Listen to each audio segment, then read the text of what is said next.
Welcome to the Recovery Hour. My name is Alicia Brown, and you can probably tell that I'm not Bill. I'm taking my turn at hosting some of our guests, and I'm excited that today we get to have a conversation with Dr. Jennifer Jones. She is with Outreach Redemption Corp in Stockbridge, and we're just excited to have her.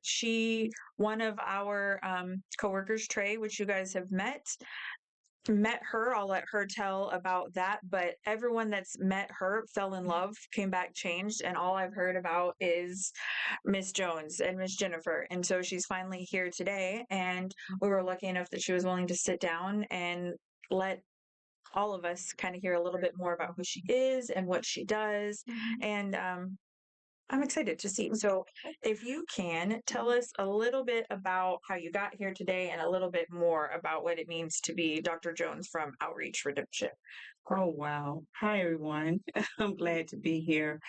Um, well, I tell you, I can tell you that the road was very, very long getting to this part, growing up in the South and being gave away at the age of 5, um, not knowing what's going to happen next, and then leaving the South and going to New York to live with a relative, um, staying there for maybe about 20 years. But you would think that, um, when you're being gave away and um, you you're gonna live with other relatives, you don't know what to expect, especially as a kid. I was only 5 years old, Right.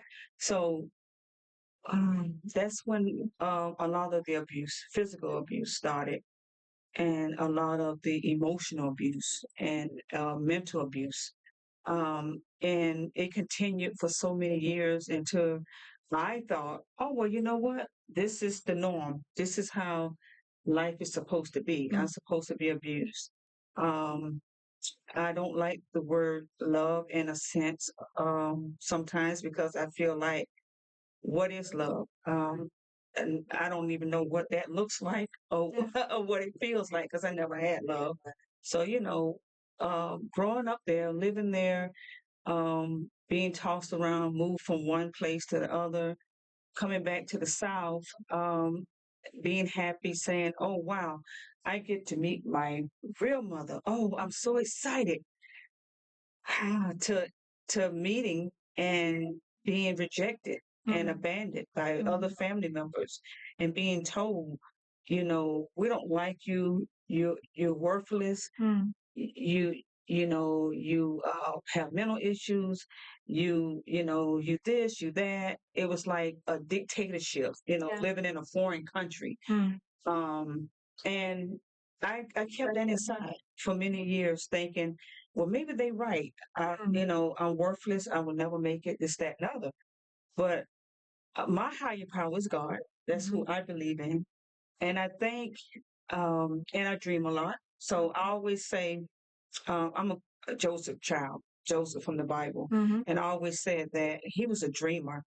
And even though I didn't have anything and I lived in a bad environment, a poor environment in the projects, with drug and alcohol infested, I never did drugs and alcohol, but I witnessed so much of it, killing people and destroying people's lives. So I say, that is something that I will make sure I would never do. I will never take a drink. I will never do anything because it's terrible what you see with how drugs and alcohol really change a person's life. So, growing up in that environment and seeing that, I say, if anything, my dream is I want to help those that's infested with drugs and alcohol. If they're going through anything like that, I want to be able to help them some type of way. So I would dream, and God would show me, this is what you'll do. Even being married to an addict, and for many years, and all of his friends are saying, "Hey, how you today?" Or "Hi, counselor." How you? Or "Hi, pastor." I'm like, okay, why are they calling me these things? But God is very funny. He's very amusing because I know nothing about being a pastor. knew nothing about being a counselor during that era. But then I dreamed that I went to prison. And I was like, well, God, I think you're funny. I'm not going to prison. I'm not going to prison. I'm not going to do anything wrong. I'm not going to even steal a piece of candy. But I end up in prison, but not prison for sinners, to do work in the prison, to work in the prison system, to volunteer in the prison system. And I think that's when I began to learn, okay, I think I see what's going on. I'm not for sure. Then I say, well, I need to be educated because they always say that I'll never make it. So I end up in seminary. I went to Bible school here in Atlanta. Oh boy, I stayed 5 years. I learned so much about the Bible, so much about different parts of the Bible, so much about God's love, just getting closer to Him, and still doing volunteer, helping others and helping people write letters to parole and helping those inmates and residents, really love themselves again. I said, boy, this feels good. I said, I'm beginning to get to the width of this. I said, this got to be one of those dreams that God gave me, that you're going to help others. People calling you counselor and you don't even know what they're talking about. So then after that, um, it was time to graduate, and I cried. It was raining that day, and I was at the seminary, and I graduated, and most of my professors was saying, "Congratulations, Jennifer," and giving me hugs. And they was like, "What's wrong?" And I started crying. I said, "I don't want to leave here. It's hard for me." Yeah. I was stuck. And I said, "Why can't I leave? There's no more classes left." I graduated, and that was breaking to me, because I didn't want to leave. But other professors and prophets at that school told me, remember what they used to call you. I said, what? I had forgotten. You're a counselor. You're a counselor. I said, I'm not. I don't even know where do I go? And they was like, you're going to Liberty University. Bye. Get out of here. You're going. And yeah, I don't know, but I went to Liberty University, got my master's. Um, and in counseling, and did my years there. And then I met some people there that read some of my papers and like, wow, you've been an A and B student here. You write pretty well. Did you know that? I was like, no, I'll always say, well, no, I can't read or spell very well. I don't know what I'm doing. I'm just writing something. And one of my professors, we were real close, and he said, come in my office a minute. And I did. And he said, sit down here a minute. He said, let's just have a conversation. Tell me a little bit about you, and I'll tell you a little bit about me. So in that conversation, I said to him, I say, I've been abused all my natural life. I don't know what love is. What is it? Can you share that with me? And he said, when you say abuse, how? And I told him, any way that you name, mentally, physically, emotionally, sexually, anything that you want to name that's on that list within this DSM-5, I've already been through it. And I say, and one of my family members was very mean to me, and had like an accuser spirit, like, oh, you did this. I know you did it, and you're gonna get beat for it. And they will physically beat me with broken arms and fingers and all this stuff, and really beat me. And I wonder, well, why me? Why did I have to go through this? So I thought about suicide, thought about all of that stuff. Didn't want to be here in this world.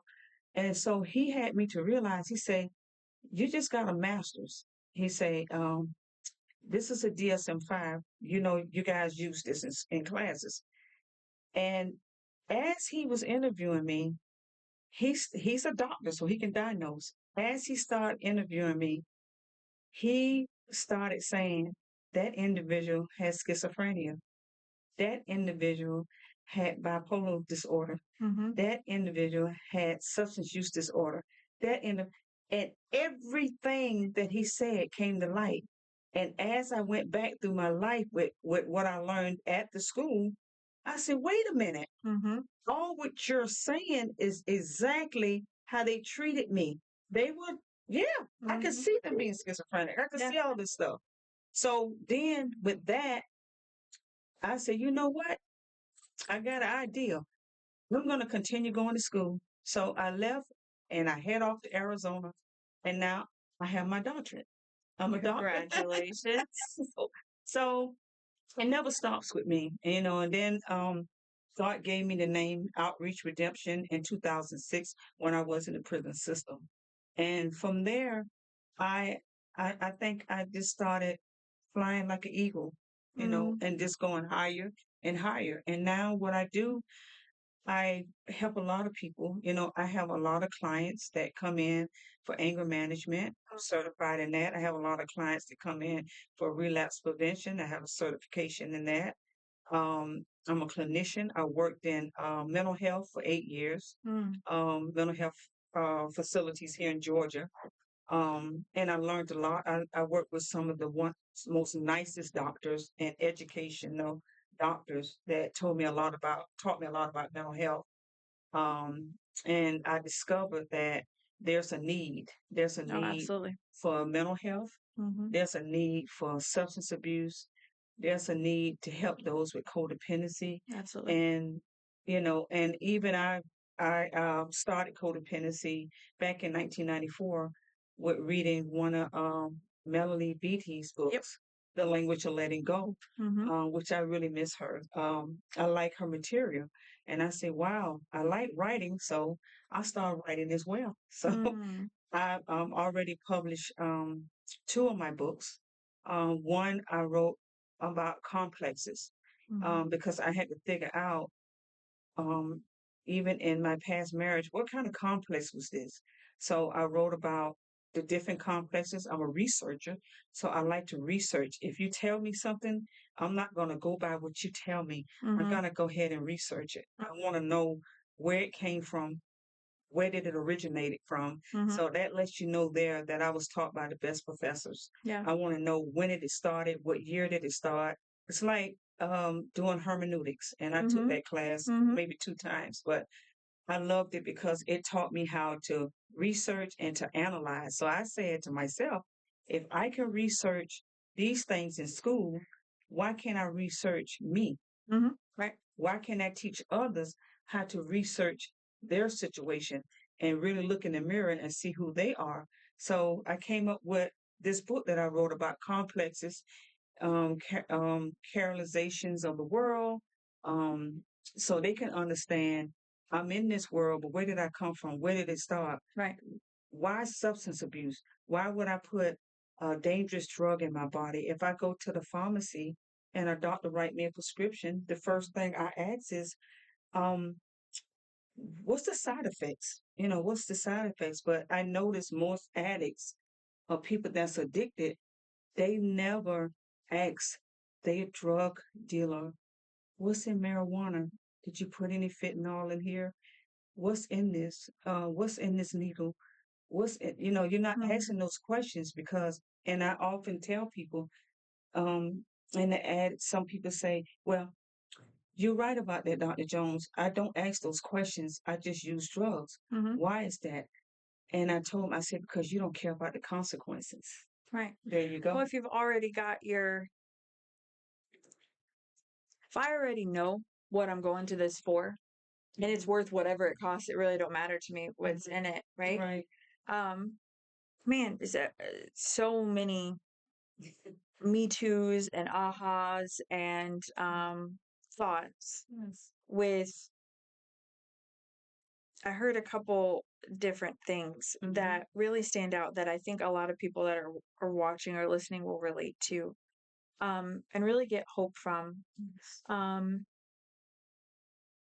I I'm now the program manager here, and I am also a pastor at a local church and have served in ministry for a long time. I went to Liberty University for counseling as well. Right, right. So I'm like, oh yeah, okay. And mine was a windy road when I started. What I heard in yours that I recognized in mine, and I hope gives I hope it gives hope, is when I first started what ended up being my recovery journey and what my life would be, I didn't know all of this. Yeah. It was this one right decision led to this right decision, led to this one, led to this one, the same way as when I was in all my issues, this wrong decision led to this wrong decision led to, but I can hear how one thing led to the next, because I remember I grew up in a home now, because I too have studied the DSM-5. I can diagnose, we all comorbidities. Everybody's got multiple crossing over, and nobody knows what it is, right? There's like 2 that have went through and actually gotten, and so I can look back now and go, man, we were all just really sick. Yeah, we are. But didn't know that. And so as a little child, ended up being raised by my dad, who struggles with PTSD and substance use disorder and bipolar disorder, and then decided to be in the Army. So that only compounded those things, with my brother who has his own things, own diagnoses and things like that. And so it seemed very normal. Like I heard you say that, like you're used to your environment, right? Like Yes. it's so I remember thinking it'll never be different. Absolutely. There'll never be a time where this isn't my life. And I remember the weight of that. And I didn't know then what I know now. But when you talk about odds being stacked against, Yes. I did not have very good odds. Absolutely. And it wasn't that. You could probably think this too. I would imagine I want to speak for you, but all of my family members, I think that was as best they could do with what they were at. Yeah, absolutely. And 2 things can be true, and it wasn't enough of what I needed. And so then you throw in, there comes a nice, lovely codependency, right? Because I have to survive. And so anyway, fast forward to a young adult. Well, fast forward to like 16, 17, and I'm just trying to find a way to run away. Yep. And I fall in love with a boy, right? Here we go. Right. And so I got pregnant first time when I was 17, and then had 2 by him by the time I was 19, had no GED, had no car, had no nothing. And then we didn't make it. And that led to, I'd had anxiety, and now I know PTSD. Right. My whole life didn't know that there was a name for this. Like some people, I remember my very first some of my earliest memories were having panic attacks. I just didn't know that's what that was called. Yeah, those don't feel good. No. I've dealt with that. And so I finally got to this place as a young adult where, to your point with the substances, that was, I didn't decide not to do them. I said, well, if that, I guess that's all there is. I didn't care what was in it. Right. As long as I didn't feel what I was feeling. Exactly. And long story short, I ended up finding a path to recovery. But even when I began it, it was like layers. At first, it was just really getting a will to live. Yes. And that's where I met God. I didn't grow up knowing God. Right. I met him in this very broken moment that I had. And he began to give me a new way to live. And what I think is really beautiful about you having a degree in seminary as well is, I remember when I was reading the Bible for the first time, and I'd read these stories and I'd be like, what's wrong with him? With different people that got healed and different things. And I remember going, so how does that apply now? What is, and I would search out, and this isn't a dig on church or the South, but the South is a very different kind of place. And I'm not from the South. I'm from out West and then moved here. And the only church experience I have is Southern church, which is what it is, right? But I remember going, people would say things in the church that I didn't find in the Bible. Right. And then Absolutely. what I'm reading in the Bible, I would go ask someone about, and they'd be like, "Oh, no, no," and I'm like, "Well, what?" But what my experience was showing that this was true for Right. me. Right. When You I have to do the first, research. yes, when I Absolutely. first met God, He took my anxiety. Mm. Now He didn't take everything. There's a whole big, huge mountain of stuff that stayed that we worked through, that He rewired my mind for. But I think Him being a good father, He knew I'd always felt that. Mm-hmm. And He knew that if He could show me He had power over that, Yes. I would know He had power over anything. Everything else. And so I don't throw that out lightly because that's not how He does with everything and everybody, right? But so I'm like, yeah, but I met a God that, like, you don't understand.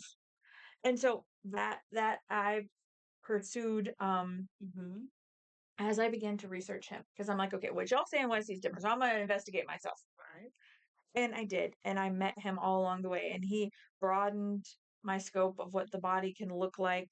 And much like you, it's like, but I know a whole lot more people that are Right. still stuck in that. And so God led What do me. we do about I it? went Yeah. to Liberty for biblical studies and Christian counseling and went through that, and then ended up being ordained and planting a church.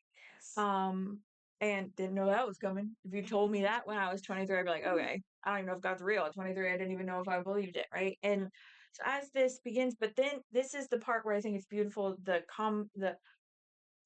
culmination, that's the word I'm looking of all that you heard that you are, is I'm with people every day, whether that's people in a recovery center or people that have found their way into the church.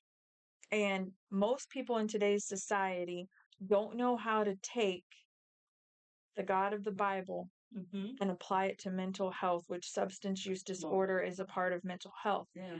And that is a passion project of mine, is that God designed our brains. They're amazing.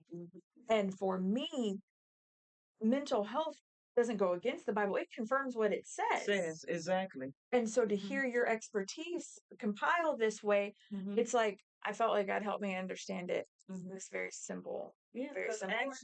actually, if you read different parts of the Bible, what I found out is like I might go in Matthew. I'm just using an example, and he's bipolar. If you read what happened in Matthew, what he had to do, I might go and read about Paul. When he was Saul, I could say he was schizophrenic because only thing he wanted to do is cut off the heads of Christians. He didn't believe in Christians.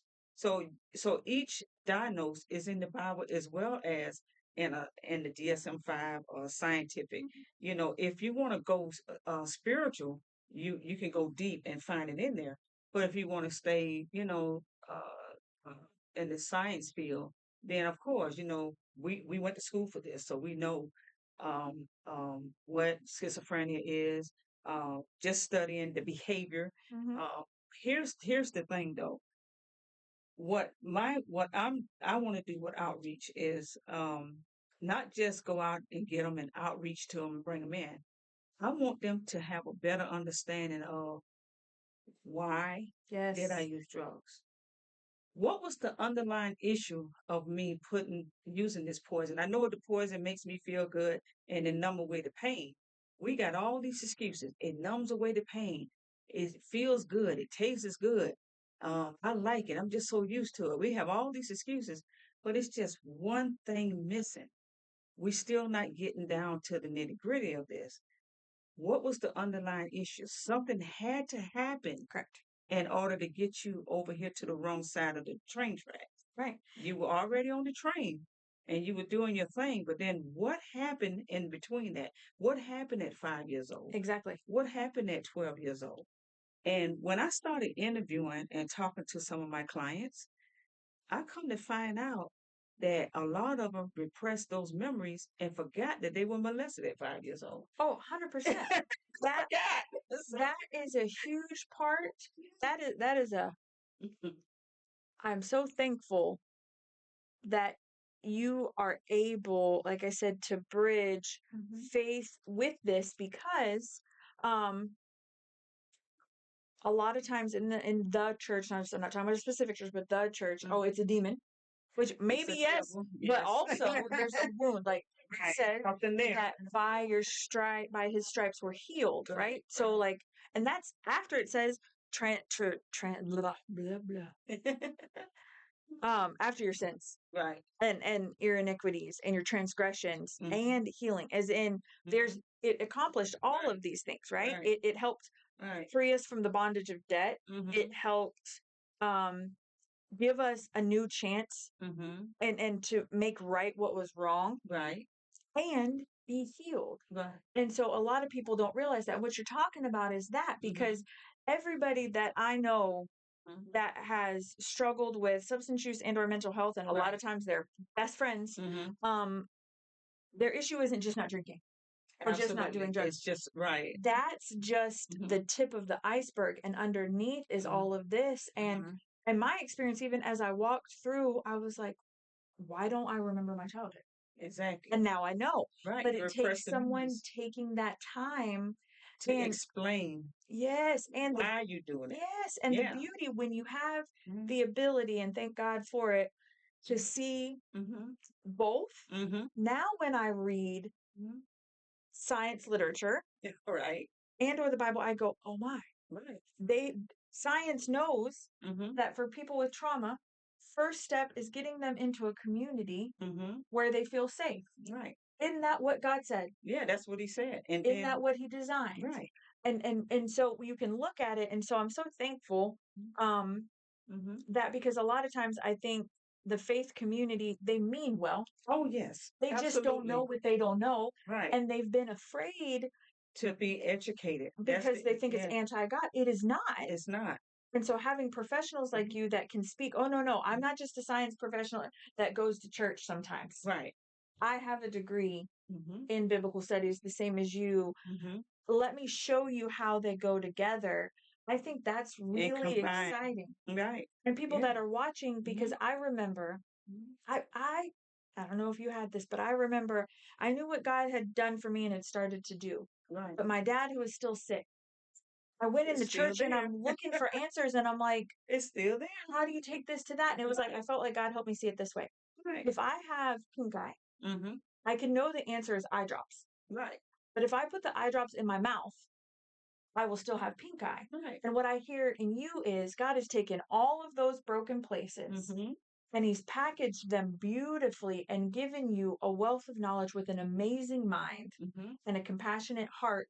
So you can say, oh no, sweetie, don't put it in your mouth. Come here, let me show you. Put it in your Your eyes. eyes. Right. The answer's still your faith, Mhm. but you got to apply it to the right part. Right. And for some, Mhm. you could see it go a lot of ways. You've Mhm. served with coda and codependency and all those things, right? Mhm. For some people, God has the doorway come through church. Mhm. For some, it's through a counseling office. For Right. some, it's a Some rehab center. have Some, center. it's an Right. AA meeting or an Right. NA meeting Mhm. or outreach redemption Mhm. court. Mhm. And so I don't know. Right. It does my heart so good to hear you're combining all that. Right. But here's the issue too. We limit what we can do. And I often said, this is just something that I always say. You're not in heaven yet. You haven't left the world. I can pray over you and shout and scream and say, all right, God, in the name of Jesus, deliver him now. Mm-hmm. I could say that and God like, okay, yeah, I'm going to deliver him, but they got to learn a lesson first. So you're still living in the world on earth and these drugs not going anywhere. Right. They are here. They're here to stay until the higher power of God removing themselves. I don't know what it is, but about codependency.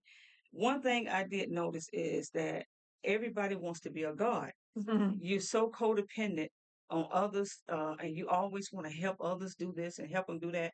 There's a platform from that. What we're doing here, we're helping.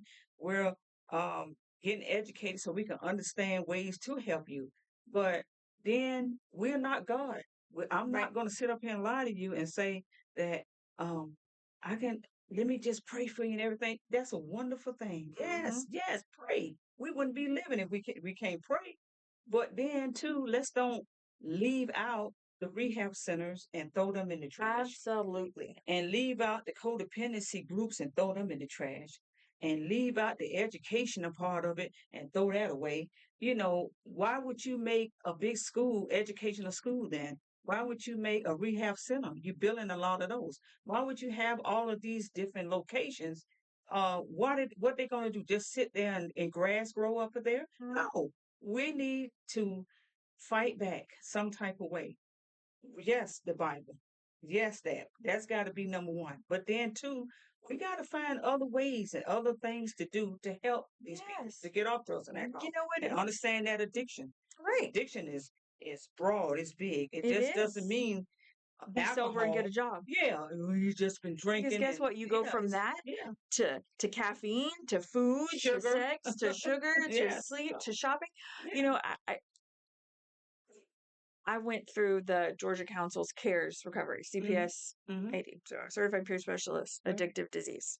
Look it up. I recommend looking it up. But we're going through that, and it was real time. God was painting this picture for me. So I'd already been a pastor for a long time, serving in the church for a long time, and I just found out about this world that I didn't know existed, and I'm learning about it. And while this is happening, we have a lady in our church, a dear woman, done everything right. She's in her late 60s, does tennis tournaments, healthiest person I know. Out of nowhere, learns that she has a huge tumor in stage 4 cancer. And God's talking to me about exactly what you were just talking about. How, and the difference of what we do with medical, traditional treatment and mental health treatment in the church, particularly. So with her, now I know some small sects might still do this in different branches of religion. Majority do not anymore, right? She came to us and we prayed because that's our job as the body, right? We covered her in prayer. We lifted her up. We encouraged her. We loved on her. We had a meal train. We were 24-hour prayer vigils. And we said, go to your oncologist. Right. There's the key. The problem, God was like, so how crazy would it have been if the pastor said, you know what? I knew somebody that had cancer one time that was better. No. Don't go to an oncologist. They don't love God. I'm going to get a house and I'm going to put you in it. Right. I'm going to tell you to read your Bible all day long. Yeah. I'm going to have you serve and I'm going to have you whatever. And I'm going to have people come through sporadically and do this. And then at the end, when she still has cancer, they said, well, you just didn't have enough faith. Yeah. We would say that was ridiculous. Yes. But in mental health, right, and in a substance use, I like I said, I love this because you can speak in both realms. You can go in both places because you can express to mental health professionals the value of faith community and to faith community the value of mental health services. The church should be the church. It should be the experts in what the church is supposed to be the experts in. Absolutely. And mental health professionals be the experts in what they're the experts in. Right. And they come together for the better of people. But we don't want to do that. We just everybody is one On man their own for thing. their own. Everybody want to be over here in this corner. My church the biggest, isn't it? My company. No, if we learn to network, hey, it'll be smooth sailing. If we learn how to network and get together and help one another. That's the exciting part. That's how Dr. Jones ended up here, is through networking. And we can always tell when someone comes when they're cut from the same cloth because they're not trying to make their voice higher than anybody else's, which hers was not. You're just trying to learn and see what's here and see how you can flow. And so it was an easy, natural fit. That's why I think everybody was so excited when they come back and they met you. They're like, we found another one of us. She's got to come. And so, but we want to own our little corner of the world. Right. And we want to network with others. We don't have to do what you do. We just got to do what we do. But we're better together. Right. And so we wanted to give an opportunity for you to share your story. And I think anybody that's listening can hear that it's real life, which means it's tangible and you can touch it. And I think that's going to give hope because there are others that say, I was given away too. Right. And everyone that should have loved me did not. Right. And there's I would have been terrified to go to counseling or to get treatment because I thought they were either going to lock me up in a place for the rest of my life, which sometimes. Yeah, I've been there. I've been Right, locked up. right. So, And so yeah, your rights are taken. right, And if you have a professional that maybe you didn't feel heard, right. and so like I grew up very poor. And Mm-hmm. so the type of insurance, if I had any, was Mm-hmm. not the best. And so I say all that because I think you'll give hope that there are some doctors out there Mm-hmm. that get it from real life experience Mm-hmm. that are going to make a difference. And I'm excited. I will make sure that in the comments, it might not be there right now, but within the next day or so of this posting, I'll get the comments, the links to the books that she was talking about. Right. So you have a chance to go back and actually hear a little bit more of her story, and her experience, because you shared your books came from you digesting this, right? Yes, yes. I think I started writing. I used to write journals, and each time I would be abused in any type of form, sexually, emotional. I always would go in my room and just start writing. I Mm. don't know what was wrong, but Mm. I think that was God's It way was. for healing. Because it took years and years and years for me to even get to this point to heal. A lot of people think, oh, like my family say, there's nothing wrong with you. Nobody did anything to you. Mm. Most people that's already hurt people, Yep. hurt people, hurt people, hurt people, hurt people. Healed people help heal people, though. Right. Ain't But that then when you right, but then when you um is the aggressor all the time and only thing you see, you want to be messy or whatever the case may be, and you want people to hurt, that means that I don't have the problem. You have the problem because you haven't healed from all your wounds. You need to look at yourself in the mirror first and get you right before you can help anybody else. So I didn't even just jump into getting this business to help people or anything. I had to get healed first. I had the best therapist.